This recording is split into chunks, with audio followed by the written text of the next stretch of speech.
días, aquí estoy una vez más en este curso sobre realidad extendida e inteligencia artificial en la educación 4.0 y estamos en el sexto tema para hablar sobre tecnohumanismo, industria 4.0, lo repasaremos, dispositivos ciberéticos y la dimensión ética de la inteligencia artificial, sobre todo en la educación, en la nueva educación 4.0.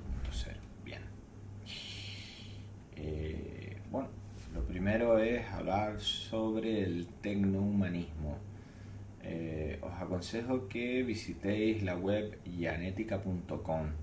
Toda esta información está allí en una serie de artículos y páginas donde se desarrolla el manifiesto tecnohumanista, como ahora veremos, y algunos otros conceptos más extendidos que lo que vamos a ver ahora. Pero esta síntesis para este tema está, creo que bastante bien, al menos para tener una primera toma de contacto.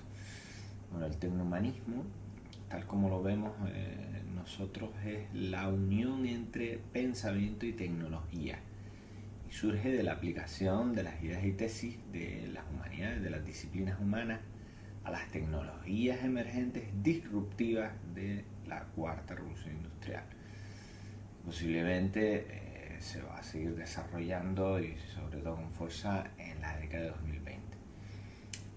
Entraríamos en lo que llamamos también el segundo renacimiento, para el que hay que crear un nuevo tipo de perfil. Ya lo vimos la semana pasada cuando hablamos de educación 4.0, que esta educación respondía a la demanda de la cuarta revolución industrial y se pedía crear un nuevo perfil de cara a que pudiera adaptarse, trabajar adecuadamente tal como lo pide la industria 4.0, tal como debería ser en el siglo XXI. Pues bien, a eso lo llamamos segundo renacimiento, y este nuevo perfil es el tecnohumanista, que viene a recuperar sobre todo la métrica, el arte de la intuición, y lo une a la lógica y a la mística como ocurría en el mundo clásico, para poder realmente desarrollar esta revolución tanto en educación como en industria como en todas las facetas de nuestra sociedad, sobre todo con valores humanos, positivismo mental y tecno-optimismo, que son dos conceptos muy de un tecnohumanista, muy digamos dentro de lo que sería el gran contexto del tecnohumanismo. Pero bueno, esto yo vuelvo a deciros que donde está perfectamente explicado y bien extendido es en la web de yanetica.com, y que os leáis con calma el manifiesto si queréis saber más, pero como conceptos iniciales creo que define muy bien lo que sería el tecnohumanista y el tecnohumanismo. El contexto socioeconómico y cultural de este tecnohumanismo ya lo vimos la semana pasada y lo hemos ido repasando, pero bueno, hablábamos de la cuarta revolución industrial tal cual. No definíamos, porque no era el momento, esta industria 4.0 como la génesis del tecnohumanismo. Ahora sí, realmente el tecnohumanismo surge por una demanda de la industria 4.0, tal como ha surgido la educación 4.0. O sea, el contexto socioeconómico y cultural sería el de la cuarta revolución industrial, el mundo AI first, o sea, la inteligencia artificial primero, tal como siempre ha dicho Sundar Pichai, la cuarta transformación digital, que también explicamos, ¿no? Ese paso hacia la computación holográfica, la web espacial, los dispositivos de realidad extendida asistidos por agentes de inteligencia artificial. Ambas tecnologías las veremos de forma práctica en el curso. La segunda era de la máquina, la de las máquinas inteligentes, es decir, sistemas con inteligencia artificial. Y la segunda era cognitiva, ya que aparte de ser tecnohumanistas, de que el perfil deseado es ese tecnohumanista de este segundo renacimiento dentro de la industria 4.0. Otra cosa que posiblemente suceda sea la nueva era del humano aumentado, es decir, que la tecnología lleve nuestras capacidades más allá de lo que hemos podido hasta ahora, ¿no? O sea, entonces estaríamos en una nueva era con mayores capacitaciones. Bien. Este sería el tecnohumanismo y su contexto, como bien hemos dicho, es el de la industria 4.0. Y bueno, como decía, esta industria 4.0, esta cuarta revolución industrial y la cuarta transformación industrial sería la génesis, ¿no? Sería el entorno en el que nace este movimiento tecnohumanista, ¿no? Uniendo pensamiento, filosofía y ética con ciencia y tecnología. ¿Vale? Esto lo hemos ya dicho. Y cuando hablamos de tecnohumanismo también aparece otro concepto que es el tecnoantropocentrismo, ya que la máxima del movimiento tecnohumanista es poner la tecnología siempre al servicio del ser humano. Este segundo renacimiento, como fue el primero, si no es tecnoantropocentrista, no tendrá sentido. Hasta ahora la tecnología ha ido un poco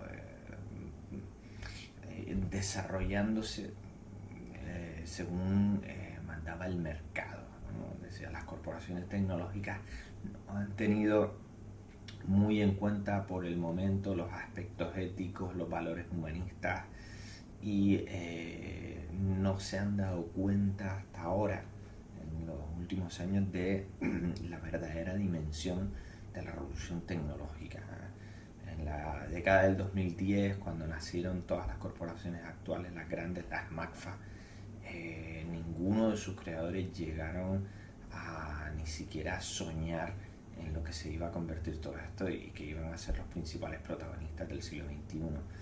Ahora es cuando se está entendiendo que esta tecnología y algunas malas praxis que se han hecho en estas corporaciones deben ser corregidas y poner todo el esfuerzo para que sea una tecnología siempre al servicio de las personas. Esto es lo que llamamos tecnoantropocentrismo y es lo más importante dentro del movimiento tecnohumanista, que la tecnología se ponga al servicio del ser humano. Por eso es por lo que tanto ciencia como tecnología empieza otra vez a recuperar la unión que siempre tuvo en el mundo clásico con el pensamiento, la filosofía y la ética. Bien. Los tres principios fundamentales en los que se basa este tecnohumanismo son el humanismo, la educación y la solidaridad. Fijaos que el segundo es la educación. Es muy importante para el tecnohumanismo la educación. Y ahora vemos cómo la entiende. El humanismo entendido como la actitud vital para integrar los valores humanos en el contexto de este segundo renacimiento, donde impere la visión antropocéntrica. Bien, la educación, que ya lo hemos ido viendo como la necesidad básica para lograr la adaptación y el conocimiento de la nueva sociedad digital. Por ello fomenta el aprendizaje continuo, el autoaprendizaje, sobre todo la creatividad y la innovación. Es decir, la educación tiene que llegar a todos, principalmente, y es lo que pretende este curso, a los educadores, que son los que deberían convertirse en parte proactiva, como hemos dicho, de esta revolución. Y a partir del propio sistema educativo, del ecosistema educativo, ya que se extienda a toda la sociedad digital, porque es el calificativo que ya tiene nuestra sociedad. Nuestra sociedad es digital. Ahora lo que hay que hacer es lograr que las personas se adapten, entiendan esta naturaleza y aprendan de todas estas tecnologías. Y el tercero sería la solidaridad, porque todos estos retos, tal como vimos el tema ayer, las barreras que tenemos que superar y todos estos objetivos a alcanzar, solo se van a lograr con una humanidad unida, aunque suene utópico. Es decir, afrontar sobre todo los retos existenciales, como el Institute of Life de Max Tegmark, que ya hablamos, plantea. Es imposible que sea de forma individual o que los gobiernos lo hagan por cuenta propia. Tiene que haber, ya se ha ido recorriendo, ¿no?, durante la última mitad del siglo XX, pero ahora más que nunca tiene que haber una humanidad unida, porque no vamos a tener una segunda oportunidad. Lo hemos hablado con la inteligencia artificial, pero los otros riesgos existenciales también, como son las armas computrónicas, la devastación medioambiental o la biotecnología. Si no corregimos ahora, y es ahora cuando hay que hacerlo, es posible que no podamos llegar a esto que pretendemos, ¿no? Un mundo mejor que podamos dar como legado a las siguientes generaciones. Por tanto, la solidaridad sería el tercer pilar fundamental del tecnohumanismo. Bueno, sin más, quiero sencillamente invitaros a que visitéis el Manifiesto Tecnohumanista, que lo leáis. No es muy extenso, pero tiene muchísimo más contenido que en este tema. Y aquí tengo algunos fragmentos de ese manifiesto. Para mí el más importante es que Europa tiene ahora mismo, y lo ha entendido y así lo está haciendo, una oportunidad única para hacer la voz de las personas frente sobre todo a China y a Estados Unidos y al mundo entero. O sea, lo que es el desarrollo de la inteligencia artificial, Europa ya perdió ese tren. China y Estados Unidos están demasiado avanzados y todas las innovaciones tecnológicas en sí vienen de estas dos superpotencias, pero Europa puede ser un gran referente en cuanto a ética, pensamiento y filosofía. Y ahí sí que puede liderar ese segundo renacimiento tecnoantropocentrista para que la tecnología se ponga al servicio de las personas. Y para ello lo que hay que hacer es reconstruir las instituciones europeas, sobre todo las que están muy ancladas en el pasado, y reimaginar un nuevo sistema multilateral, multidisciplinar, que vuelva a entender que la ciencia y la tecnología tienen que estar unidas a las humanidades y que también vele por la salud de las personas y sobre todo el medio ambiente. Eso es lo que se pretende, estos son los objetivos, y hay que luchar de forma individual y después colectiva para que esto se logre. Y ya se está haciendo, o sea que el mensaje es positivo y de esperanza. La industria 4.0, como decía, y esto hay que entenderlo, es la génesis del tecnohumanismo. También es la educación 4.0, porque todo esto se produce en paralelo y supone una verdadera revolución para este ser humano aumentado que viene. ¿Cómo vemos la educación desde este enfoque tecnohumanista? Pues la llamamos tecnoeducación, y como decíamos, es educar en la nueva sociedad digital mediante la mética y la salvaguarda de los valores del ser humano. La mética como la ciencia de la intuición, aquello que va más allá de la razón. El sistema educativo actual no está alcanzando la velocidad que requiere la industria 4.0. No lo hace. Y esta industria, la que ha generado este movimiento tecnohumanista, es la cuarta revolución industrial la que está pidiendo este humanocentrismo, este antropocentrismo. El sistema educativo actual debe sumarse a esta revolución, y como hemos dicho tanto la semana pasada como al inicio de ayer con el tema 5, los alumnos del siglo XXI lo están demandando. No podemos seguir con sistemas del siglo XIX y con mentalidades del siglo XX. No solo los alumnos, sino en general todas aquellas personas, toda la ciudadanía que intenta ponerse al día en tecnología digital, lo que siente es una desorientación, ya que hay una infoxicación, hay demasiada información y sigue creciendo este gran Big Data general, y buscan referentes.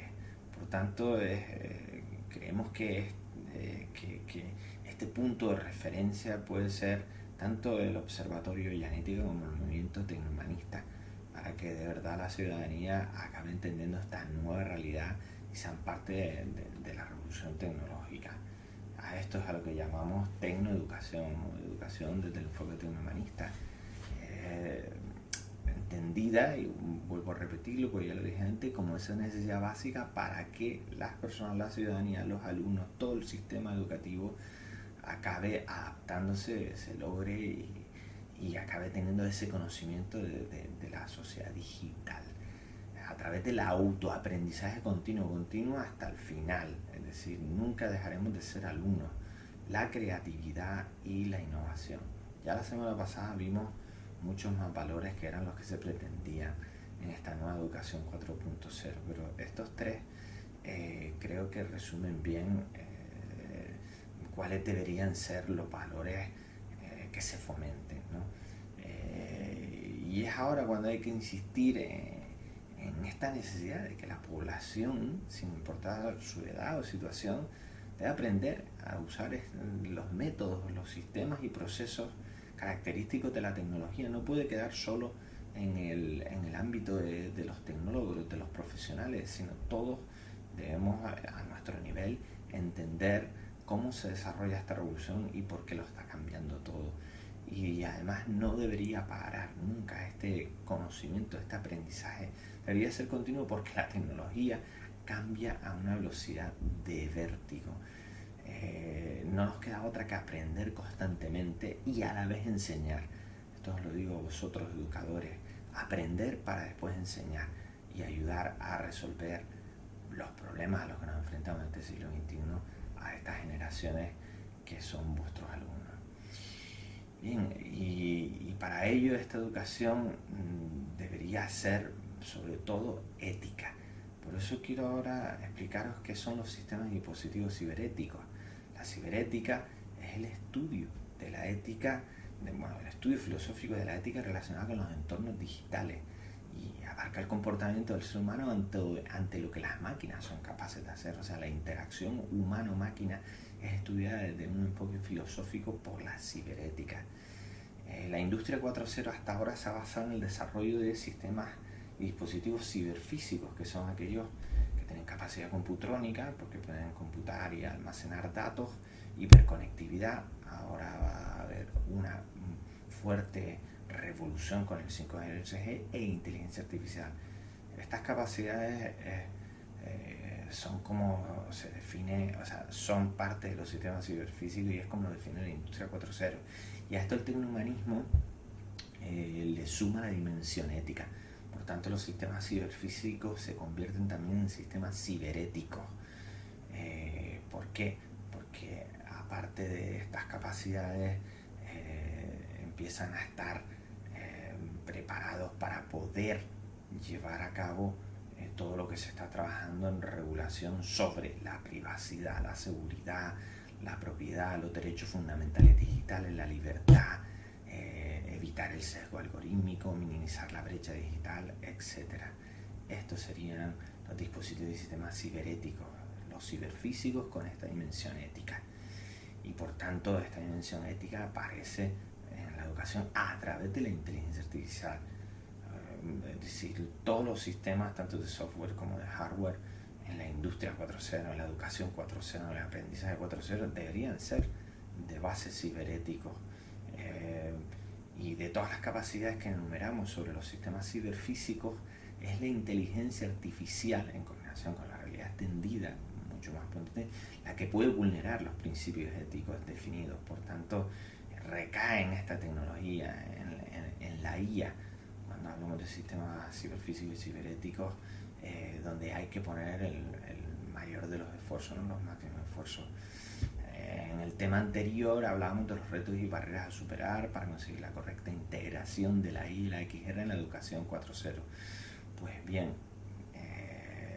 lo más importante que vimos y destacamos era la dimensión ética de la IA, porque ahí es donde se necesita que haya una verdadera tecnoeducación para todos. Hablamos de que hay que conocer lo que es inteligencia artificial y lo que no es, para poder después hablar de ética sobre lo que está haciendo o no haciendo, ¿no? Y Europa ya lleva realizando durante sobre todo los dos últimos años numerosos esfuerzos para que esto sea así, y de hecho ha publicado 7 normas básicas para alcanzar ese desarrollo e integración de una inteligencia artificial fiable, que sea responsable, que sea ética y no vulnere ninguno de los principios y derechos fundamentales. Y esta serie de normas básicas, pues ya las enumero para acabar el tema y hablo un poco de ellas. La primera sería la supervisión humana, es decir, todos los sistemas de IA, de inteligencia artificial, estén combinados o no con realidad extendida, deberían ser en última instancia supervisados por seres humanos y deberían existir las apropiadas medidas de contingencia, o sea, procesos y procedimientos por si se da el caso que esa supervisión detecta algún escenario negativo que haya que corregir. Decía, o sea, el ser humano tomará la decisión siempre como el último eslabón de la cadena. Después los sistemas IA también deben ser robustos y seguros, robustez y seguridad. Es decir, los algoritmos deberían ser lo suficientemente seguros y lo suficientemente sólidos, y deben también tener resistencia y resiliencia ante eventuales problemas o intentos de manipulación, hackeo, etcétera, ¿no? Se debería preservar la privacidad, se debería tener un control de los datos por parte de los usuarios de forma sólida, es decir, cada uno de nosotros deberíamos entender para qué se están usando nuestros datos y también tener la seguridad de que no se van a realizar ningún tipo de acciones que nos puedan perjudicar ni se nos van a discriminar por ninguno de nuestros datos. Y esta privacidad y este buen uso de los datos deberían existir en todo el ciclo vital de la inteligencia artificial. También debería haber una transparencia. Esto es difícil, pero se está consiguiendo salir del modelo de caja negra. Es decir, deberían ser los sistemas de IA trazables, poder reconstruir cómo y por qué se comporta. Cada uno de nosotros deberíamos saber siempre que se trata de inteligencia artificial, ese sistema con el que estamos interactuando, como hablé ya del Google Duplex. No puede ser que no sepamos, también ocurre en realidad extendida aquello, el concepto de indistinguibilidad que hablábamos. No puede ser que no sepamos que estamos o hablando con una máquina o interactuando con una máquina y no saber, porque eso nos llevaría a una distopía, a una pesadilla tecnológica que no queremos para nada. Por tanto, siempre debemos saber que se trata de inteligencia artificial y realidad extendida. Y si no es así, pues saber quiénes son las personas o empresas responsables de que eso no se haya hecho con total transparencia. Y por último, tres más, el quinto sería el de diversidad, no discriminación y equidad, que ya hemos hablado bastante. Es decir, los sistemas IA deben considerar toda la gama de habilidades, requisitos humanos, garantizar la accesibilidad, se tiene que tener en cuenta la diversidad social y para que no, evidentemente, hayan sesgos discriminatorios, directos e indirectos. Por otra parte, tiene que velar por el bienestar social y ambiental, mejorando el cambio social positivo, la sostenibilidad medioambiental y, por supuesto, la responsabilidad ecológica. Tienen que ser también ecosistemas, ¿no? Ecosistemas en el sentido de que tienen que velar por ese cuarto riesgo existencial al que nos enfrentamos, la devastación medioambiental, que no siga adelante y sobre todo que se corrija adecuadamente. Tienen que ser eco. Y por último, el de responsabilidad. Se deben establecer mecanismos para garantizar la responsabilidad y la rendición de cuentas de los sistemas IA y sus resultados, para que se puedan hacer auditorías externas e internas y siempre se sepa qué es lo que ha ocurrido y si han sido malas prácticas o se ha llegado a resultados no deseados, se ha incumplido alguna ley, pues que se sepa siempre a quién acudir y quiénes son los responsables. Pues nada más, este es el tema de hoy, son 22 minutos y espero que con este PDF y todo lo hablado entendáis cuál es la dimensión ética importantísima de esta cuarta revolución industrial y sobre todo de sus dos tecnologías más importantes, la inteligencia artificial y la realidad extendida. Gracias.